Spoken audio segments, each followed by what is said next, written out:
Joanne is supermom and needs her van to take the kids to school, sporting events, work, vacations, everywhere. To keep her amazing van reliable, Joanne knows she needs to find the right mechanic she can trust.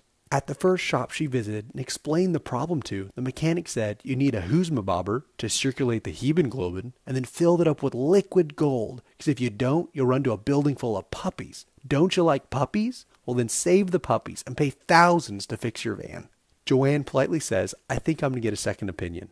The next shop was clean and everyone was smiling. She approached the mechanic, but before she could even explain the problem, he blurts out with excitement, I can fix anything. I've been working here for days. Now how do I open your hood?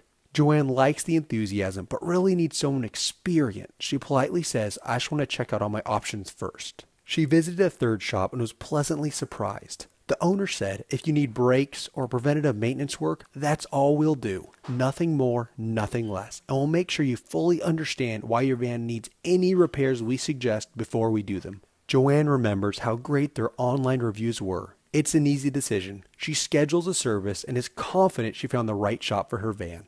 We can be that shop for your amazing vehicle too. If you have any questions, give us a call and talk to one of our friendly auto repair experts today.